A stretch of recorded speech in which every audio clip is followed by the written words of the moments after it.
So the first tip, I have 6 tips for you. The first tip is move it or lose it. So they used to say for arthritis, you know, if you're having pain, you should just, you know, lie down and do nothing. This was the doctor's orders at one point. But now there's an overwhelming body of evidence that says quite the opposite, that you need to lubricate your joints, that you need to strengthen around the joints, that movement in moderation and done safely will actually help alleviate pain and restore and maintain functional ability so that you can keep doing your activities of daily living. So right here we have pictured sun salutation on the chair. We have few different sun salutations we teach that are adapted on the chair, on the wall, on the floor with different props. And this is a really great one that I use. I actually use this in office yoga too, like when I'm sitting at my desk too long and I hold on to the desk and do this kind of thing. So we go over different ways to adapt that we have found really effective. Anything else to say about move it or lose it, Stephanie?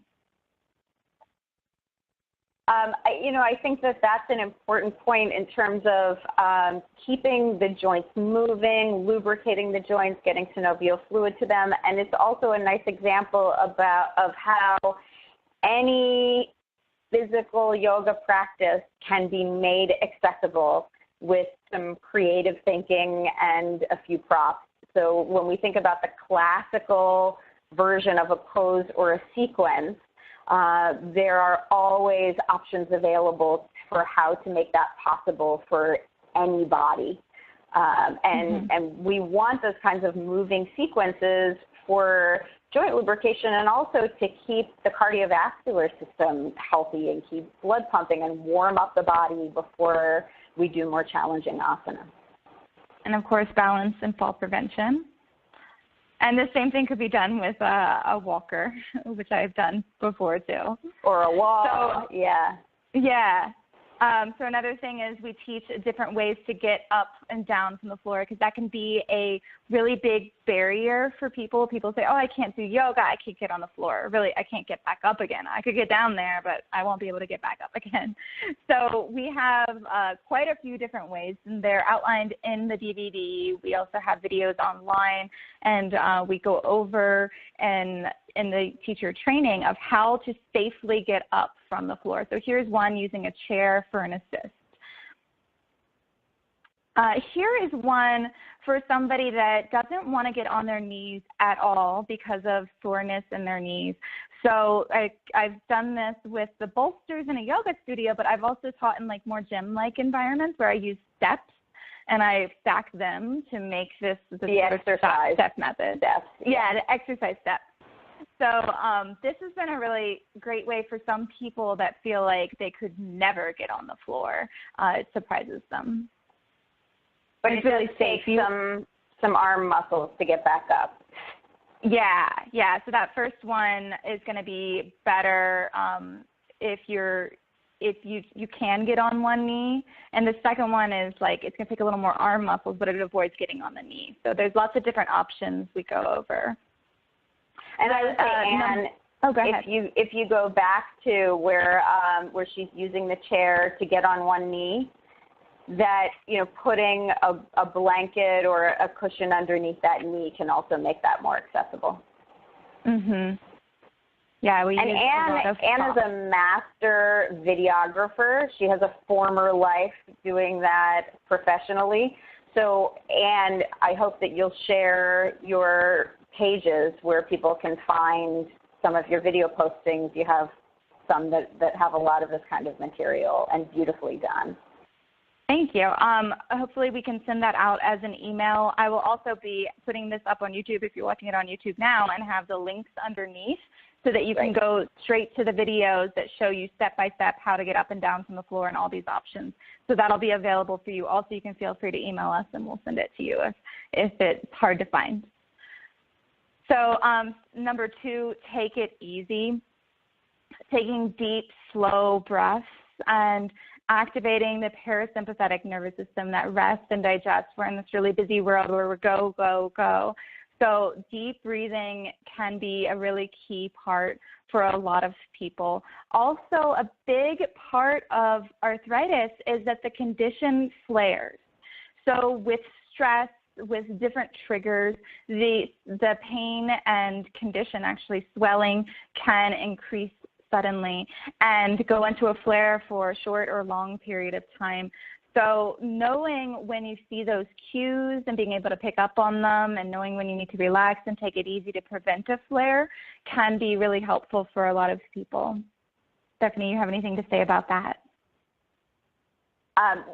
That awareness, so you're absolutely right in terms of taking it easy when you notice those signs. But another benefit from the practice of yoga is starting to notice those signs earlier, because mindfulness helps you to be more aware and more attuned to those subtle cues that might give you information sooner that it's time to start taking it easy, possibly even preventing a flare or reducing the severity of it.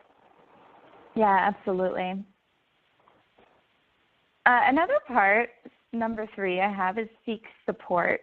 And this support can be, as is pictured, physical support. We use a lot of props, whether it be the wall or chair or bolsters or straps, blankets. We use a lot of props whenever they're available, or like creative things at home, pillows. I work in a lot of people's homes, and we make our own bolsters by filling a pillowcase with blankets and making it the perfect size for them. So seeking physical support, but this is also seeking emotional and social support.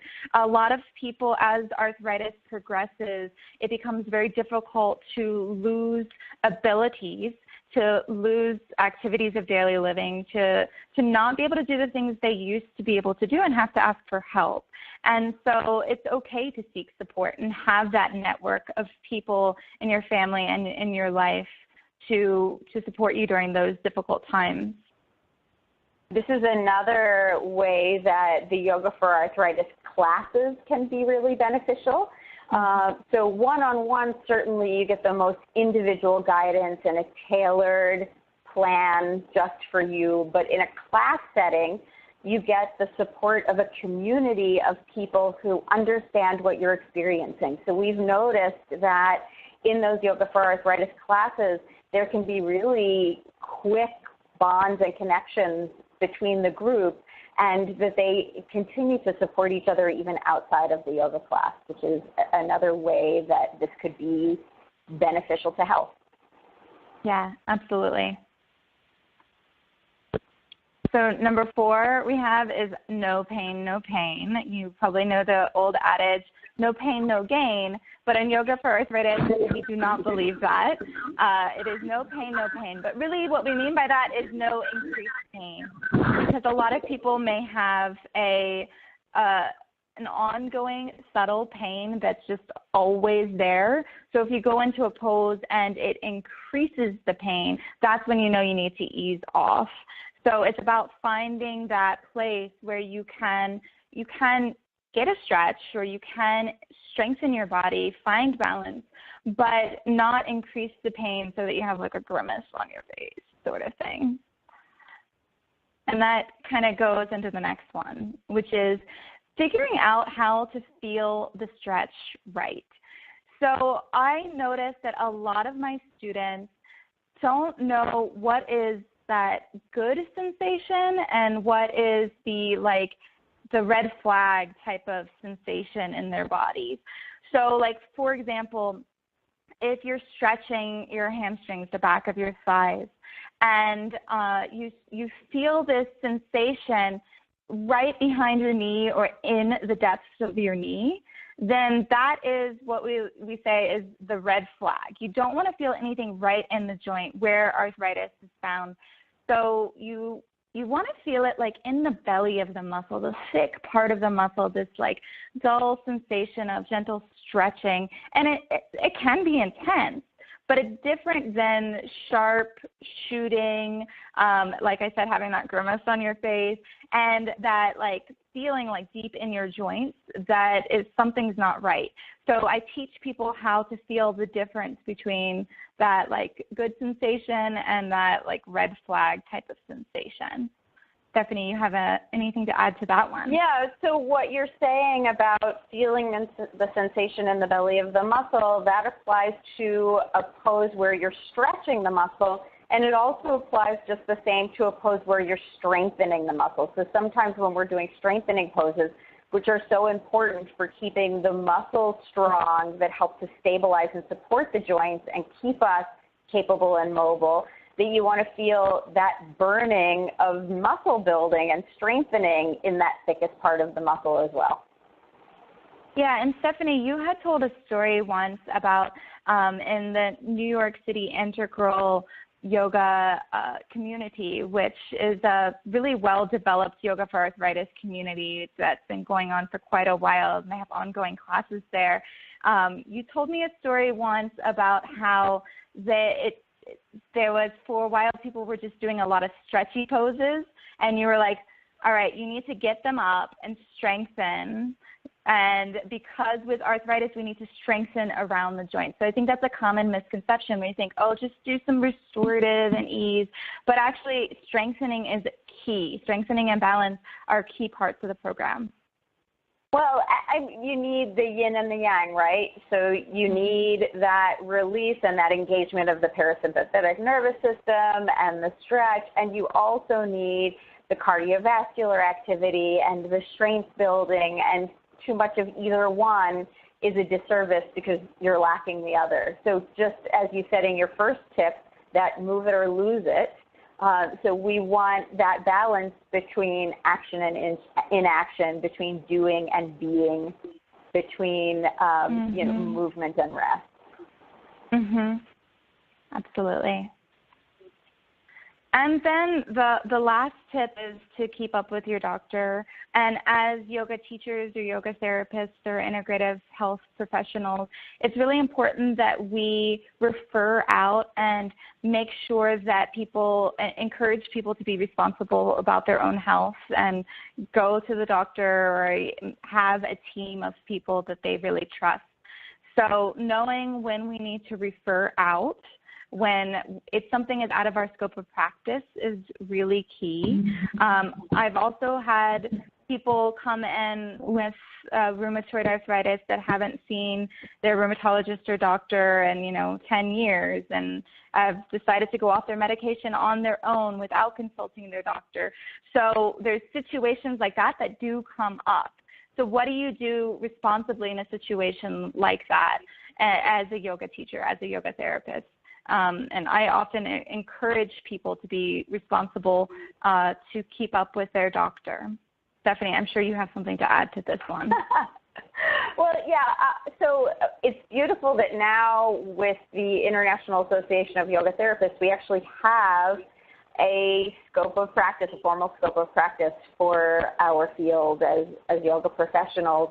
And part of that scope of practice suggests that we do not diagnose or treat medical conditions. We look at a whole person from the yogic framework, and it's our responsibility to make sure that they're consulting with appropriate professionals when they need something that's outside of that scope.